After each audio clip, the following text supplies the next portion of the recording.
Assalamualaikum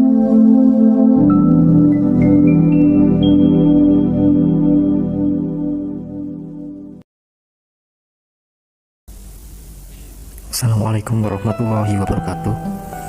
Perkenalkan, saya Adi Aulia Rizky.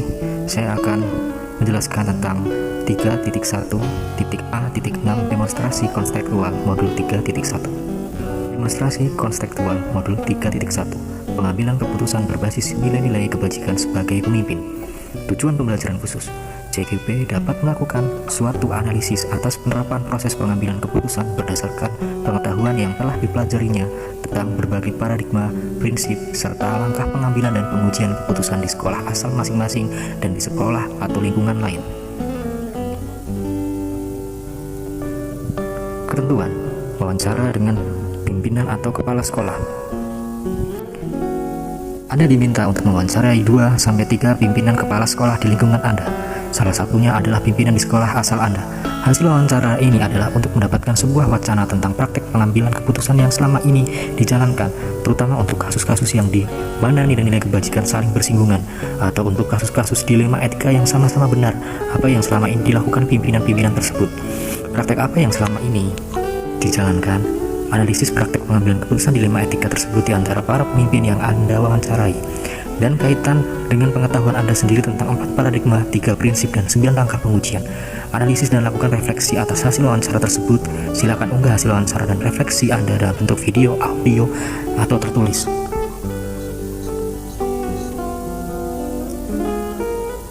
Berikut panduan pertanyaan wawancara.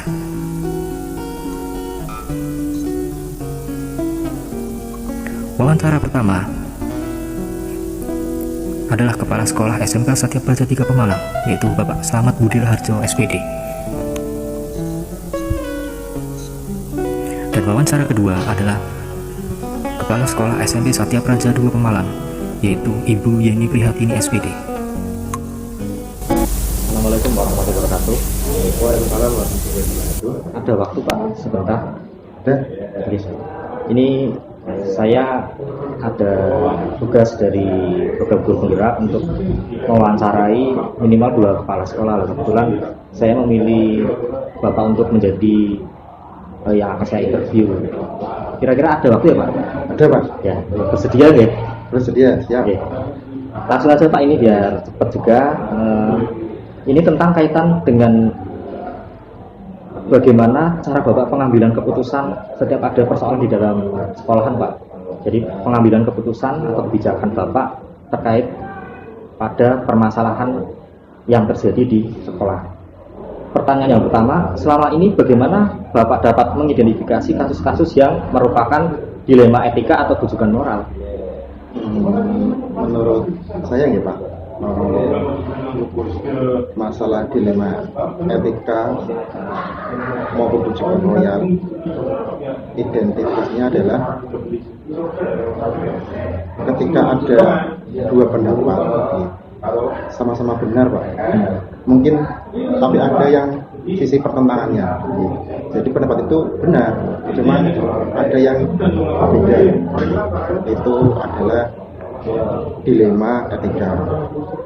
Tapi kalau bujukan moral itu jelas salah, tetapi secara moral ada yang membujuk, sehingga seorang pemimpin harus bisa memutuskan mana yang benar, mana yang salah. Misalkan saja ketika ada proses kenaikan kelas, ada siswa yang mungkin secara aturan sekolah melanggar, tetapi karena mungkin siswa itu melanggarnya tidak terlalu serius, siswa itu bisa berubah, maka saya menganggap walaupun dia melanggar tapi bisa diperbaiki, sehingga walaupun melanggar aturan sekolah, tetapi karena mempertimbangkan masa depan anak dan anak itu ada kemungkinan bisa berubah lebih baik, maka bisa dipertimbangkan. Tapi kalau yang dinamakan bujukan moral itu misalkan ada anak yang jelas-jelas melanggar aturan di luar sekolah, misalkan aturan dengan biaya berwajib, maka walaupun mungkin ada yang beranggapan anak itu bisa mungkin diperbaiki, tetapi karena memang sudah melanggar aturan yang jelas-jelas berakibat fatal, bisa merugikan banyak pihak, diantaranya adalah sekolah, maka saya harus mengambil keputusan bahwa itu pelanggar dan saya harus tindak tegas seperti itu. Jadi yang mempertimbangkan untuk kebaikan anak, tapi juga ada yang harus bertindak tegas. Itulah mungkin definisi atau perbedaan antara dilema etika dan putusan moral seperti itu. Terima kasih Bapak atas jawabannya. Ini luar biasa nih Pak Kapsek yang menanggapi tentang kasus-kasus dilema etika atau bujukan moral. Bapak ternyata sudah bisa mengidentifikasinya. Kemudian yang kedua Pak, selama ini bagaimana Bapak menjalankan pengambilan keputusan di sekolah, terutama untuk kasus-kasus di mana ada dua kepentingan yang sama-sama benar atau sama-sama mengandung nilai kebajikan atau nilai kebaikan. Ini bagaimana Pak?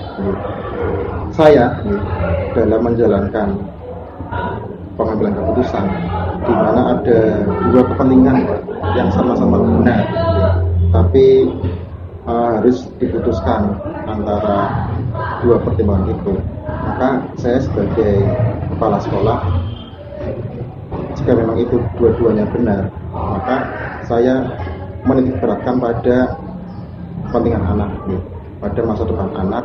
Kenapa? Karena anak itu adalah penerus bangsa, sehingga selama anak itu kita lihat bisa diperbaiki, bisa berubah menjadi lebih baik, maka saya akan mendapatkan masa depan anak. Sehingga jika ada permasalahan berkaitan dengan anak, saya lebih cenderung untuk memikirkan masa depan anak. Terima kasih Pak. Poinnya adalah di masa depan anak ya. Ini luar biasa sekali. Yang berikutnya, langkah-langkah atau prosedur seperti apa yang biasa Bapak lakukan selama ini terhadap masalah-masalah tersebut? Langkah-langkah yang saya lakukan jika ada masalah tentang berkaitan dengan anak, berkaitan adanya dilema etika, maka saya memanggil pihak-pihak terkait. Dalam ini adalah dari pihak siswa adalah orang tua, dan dari pihak sekolah adalah stakeholder terkait.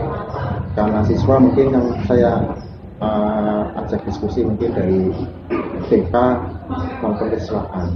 Nanti dari BK menyampaikan apa pendapatnya, apa itu tujuannya, dan ini juga memintai pendapat dan saran dari orang tua. Insya Allah dari dua sisi itu bisa menjadi pertimbangan. Saya yakin keputusan yang saya ambil pasti punya nilai manfaat untuk anak. Sehingga dari saya prosedurnya adalah memanggil pihak terkait, mengidentifikasi masalahnya tentang apa, terus dampaknya seperti apa, manfaatnya seperti apa. Insya Allah jika kita mengedepankan asas manfaat nih Pak, terutama manfaat anak, maka keputusan itulah yang saya ambil. Mungkin seperti itu. Baik Pak. Kemudian hal-hal apa saja yang selama ini Bapak anggap efektif dalam pengambilan keputusan pada kasus-kasus dilema etika?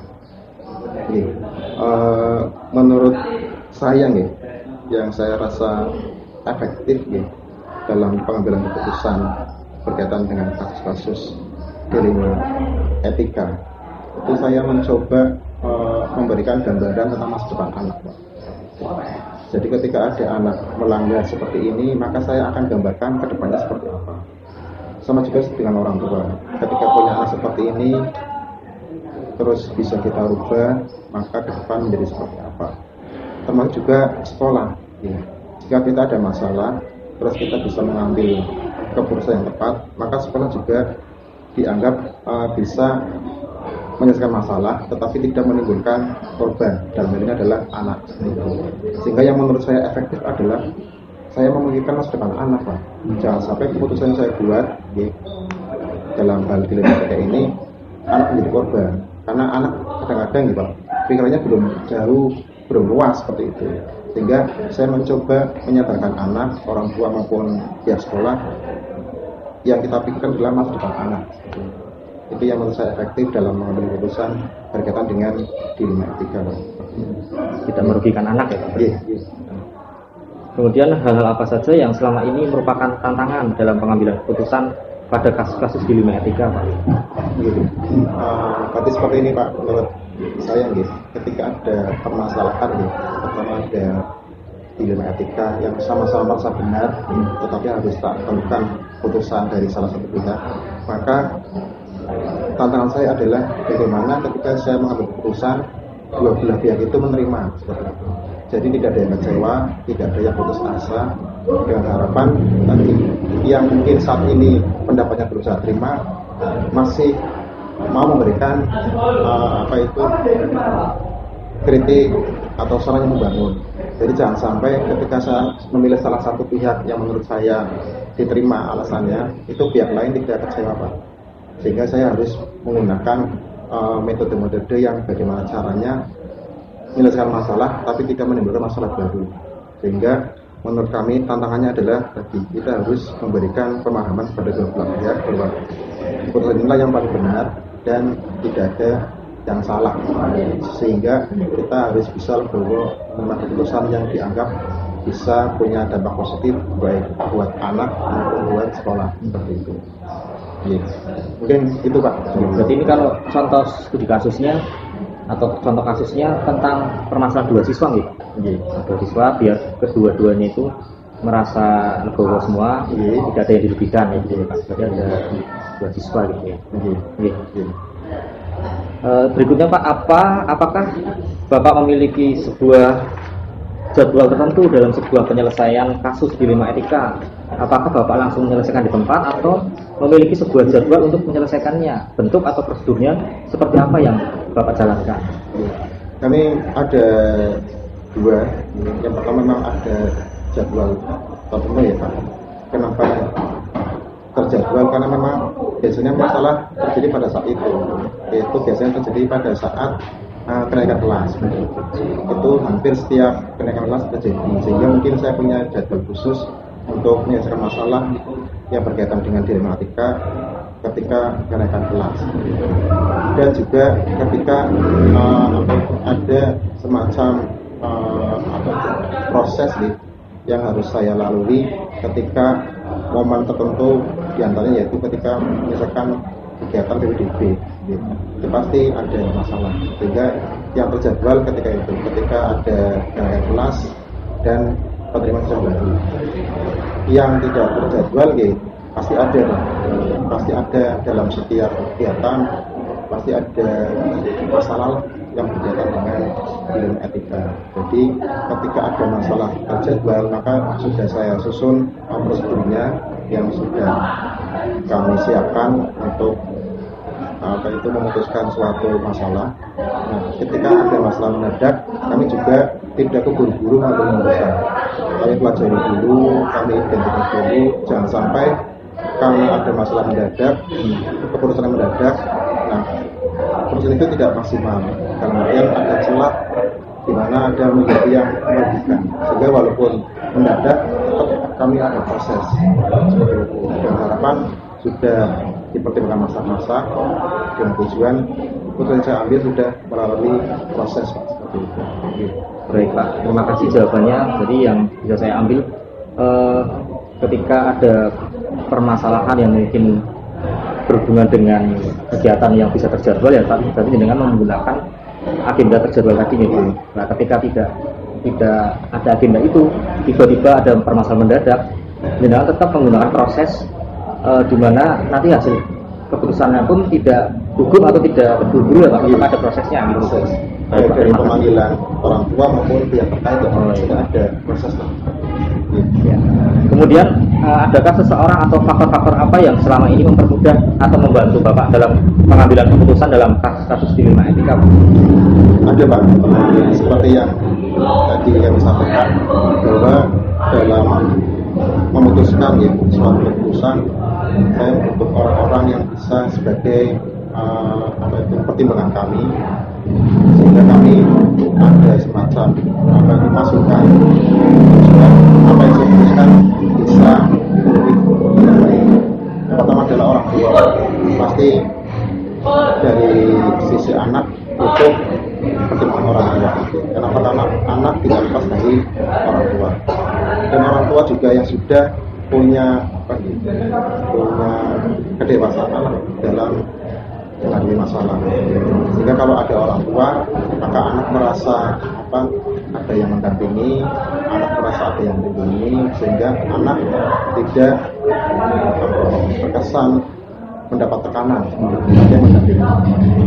Yang pertama adalah yang kedua adalah dari pihak sekolah yang mendampingi, yaitu tadi stakeholder terkait dengan tujuan yang imbang nanti antara kepentingan anak dan kepentingan sekolah.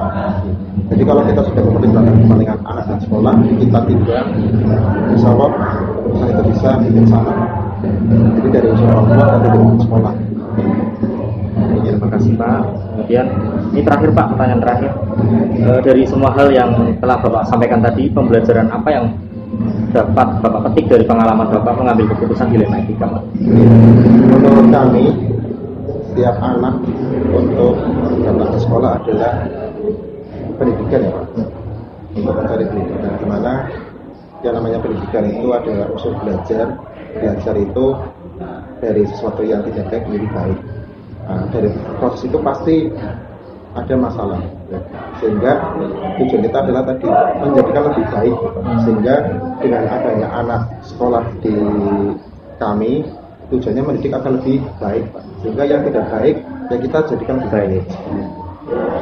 Dan juga jangan dikesampingkan bahwa setiap anak punya bakat, punya minat, punya masa depan. Itulah tugas sekolah Pak. Jadi ketika ada masalah, kita fokus untuk memberikan sebuah layanan pada anak agar bisa tersalurkan bakatnya, tersalurkan minatnya, dan cita-citanya bisa tercapai. Insya Allah kalau kita sudah berpikir seperti itu, sekolah bisa menjadikan pendidikan yang baik untuk anak. Ya, itu dari kami. Ya, luar biasa Pak. Terima kasih kesimpulan yang sungguh-sungguh saya harapkan juga. Memang di dalam kurikulum terbaru ini kan memang kita semuanya berpusat pada anak. Semuanya kebijakan pun harus berpihak pada anak.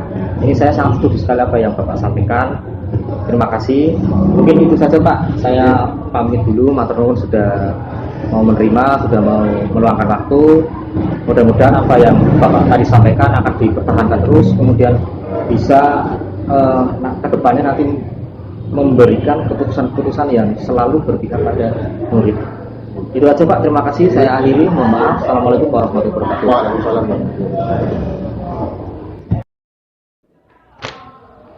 Assalamualaikum Bu.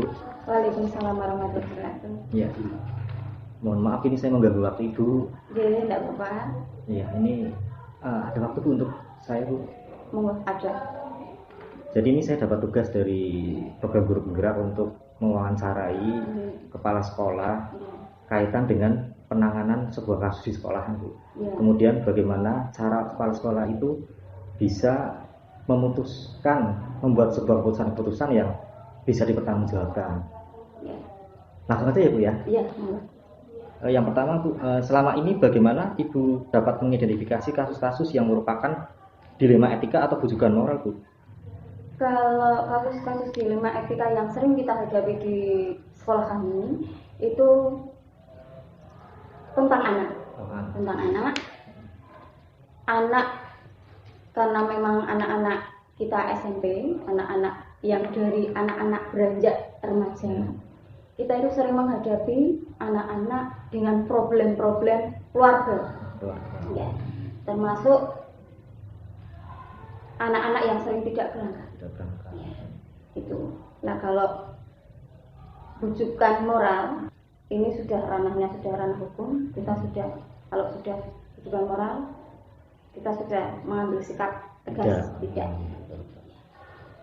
Berikutnya Ibu, selama ini bagaimana Ibu menjalankan pengambilan keputusan di sekolah Ibu, terutama untuk kasus-kasus di mana ada dua kepentingan yang sama-sama benar atau sama-sama mengandung nilai kebajikan. Nah, kasus yang dua-duanya kepentingan yang sama dan benar ini yang sering kita hadapi, yaitu tadi yang berkaitan dengan anak yang sering bolos. Kadang kita juga dilema. Di satu sisi anak itu sering tidak berangkat, tidak mengikuti pelajaran. Di satu sisi kita juga ingin agar anak itu mendapatkan haknya, juga mereka biar ya boleh dikatakan biar sama dengan teman-temannya yang lain. Nah, kadang kita dilemanya di situ, yang kita hadapi di situ, kita harus menaikkan atau tidak di situ. Dilemanya kita di situ. Gitu. Nah, sikap apa yang pengambilan keputusan apa yang dilakukan sekolah? Sekolah sudah, saya selaku kepala sekolah selalu berembuk dengan guru-guru, baik dengan wali kelasnya, dengan guru BK-nya. Kita mencari solusi yang terbaik untuk anak. Kita melakukan home visit. Kita juga berbicara dengan orang tua, dengan anak. Sudah kita lakukan, Pak. Semua itu sudah kita lakukan. Kita mencari dari semua sumber, dari anaknya, dari orang tuanya, dari bapak ibu gurunya, dari wali kelasnya. Semua kita lakukan, Pak, sesuai prosedurnya. Berarti tadi ada dua kebaikan ya, Iya. rasa keadilan dan kasihan sama anak tersebut ya Bu. Iya. Keadilannya kalau dinaikkan nanti gimana Iya. siswa yang lainnya nanti Ya, jadi siswa iri akan gitu jadi ya. iri untuk teman-temannya yang aktif berangkat, Oh. akan jadi iri. Kenapa kok yang tidak berangkat kok dinaikkan?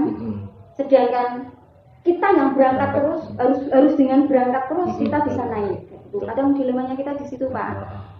Tidak menaikkan juga, ya gimana ya, Pak? Masa depan ya. Masa depannya anak gitu.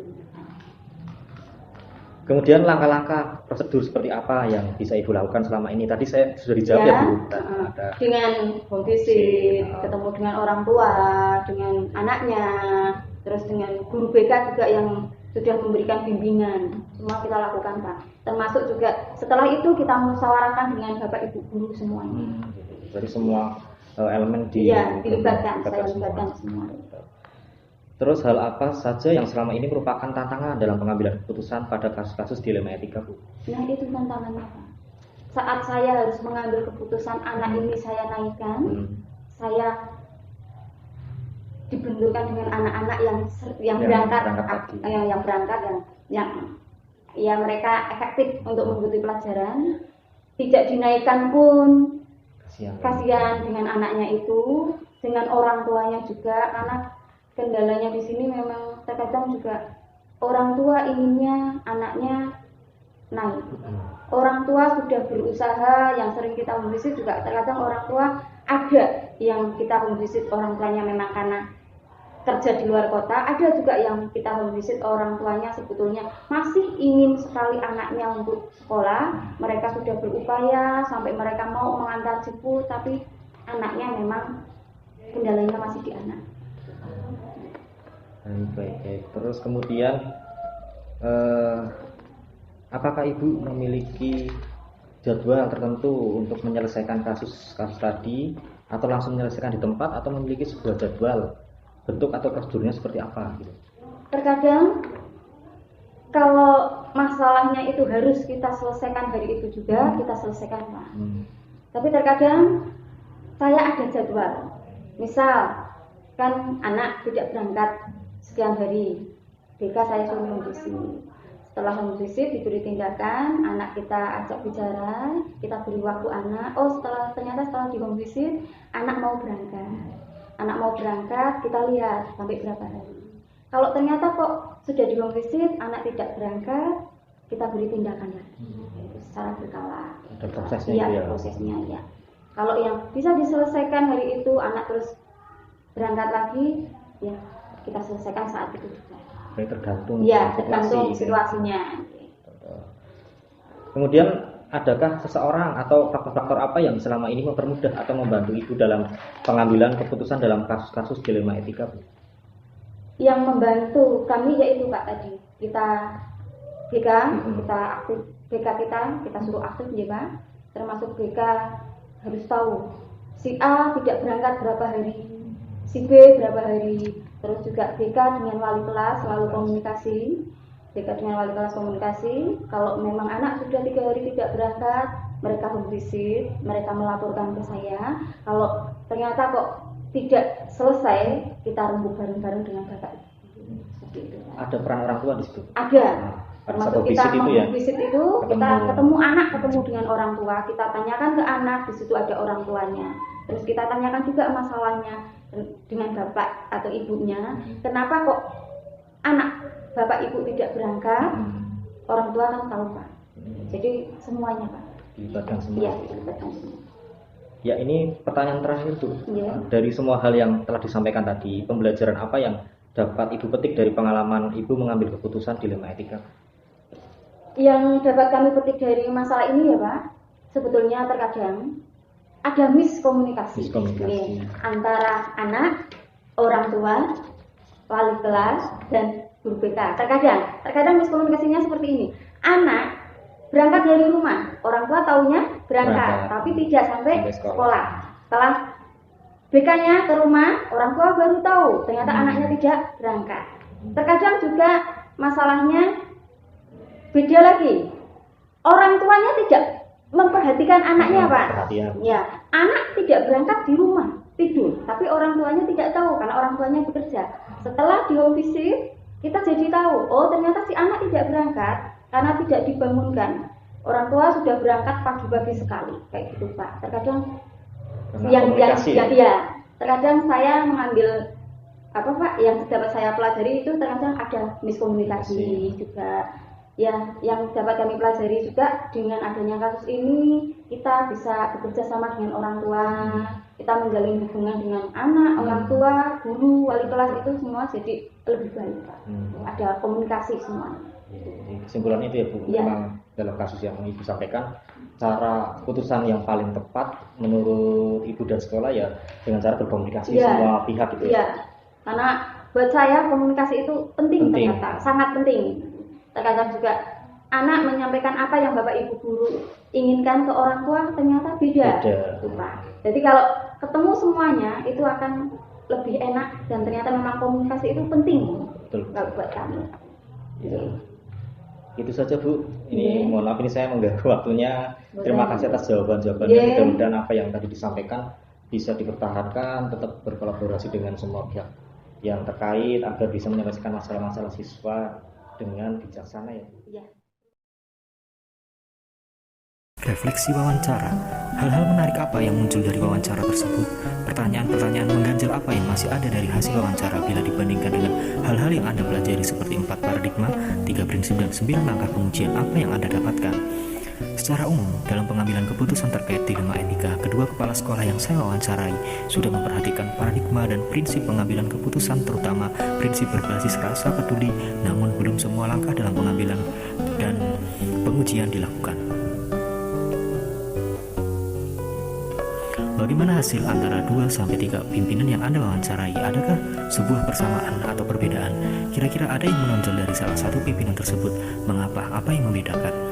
Persamaan hasil wawancara antara dua kepala sekolah yang saya wawancarai adalah mengalami dilema saat memutuskan siswa naik atau tidak naik kelas dengan paradigma rasa keadilan melawan rasa bersalah, dan keduanya mengambil keputusan berdasarkan prinsip berpikir berbasis rasa peduli. Apa rencana ke depan para pimpinan dalam menjalani pengambilan keputusan yang mengandung unsur dilema etika? Bagaimana mereka bisa mengukur efektivitas pengambilan keputusan mereka? Untuk ke depan, kedua kepala sekolah yang saya wawancarai dalam menjalani pengambilan keputusan adalah tidak ragu dalam mengambil keputusan, karena pada dasarnya dalam setiap pengambilan keputusan pasti akan selalu ada tantangan. Keputusan yang diambil harus mengutamakan nilai-nilai kebajikan dan memposisikan diri seperti orang lain, serta berpihak pada murid. Efektivitas pengambilan keputusan diukur melalui langkah pengambilan keputusan yang tepat dengan melibatkan beberapa pihak serta berdasarkan bukti atau fakta yang valid. Bagaimana Anda sendiri akan menerapkan pengambilan keputusan dilema etika pada lingkungan Anda, pada murid Anda, dan pada kolega guru-guru Anda yang lain? Kapan Anda akan menerapkannya? Saya selaku seorang guru sebagai pimpinan pembelajaran akan menerapkan pengambilan keputusan dilema etika di lingkungan saya atau terhadap murid-murid saya dengan mengacu pada 4 paradigma, 3 prinsip, serta 9 langkah dalam pengambilan dan pengujian keputusan yang tujuannya adalah berpihak kepada murid. Teknis, kejelasan suara atau tulisan di video atau blok naratif Anda, format apa yang akan gunakan? Sudahkah Anda mengujinya atau membacanya dan melihat hasilnya atau membayangkan bila orang lain membaca tulisan Anda? Saya akan menggunakan format video berupa presentasi dan refleksi serta rekaman wawancara dengan suara dan tulisan yang jelas untuk melaporkan tugas aksi nyata modul 3.1 terkait laporan hasil wawancara terhadap 2 orang kepala sekolah. Sebelumnya, saya sudah menguji pertanyaan-pertanyaan yang akan saya gunakan dalam sesi wawancara dengan bahasa yang tidak terlalu baku dan lebih bisa dipahami oleh kepala sekolah yang tidak semuanya sudah memahami konsep dilema etika dan bujukan moral dalam pengambilan keputusan.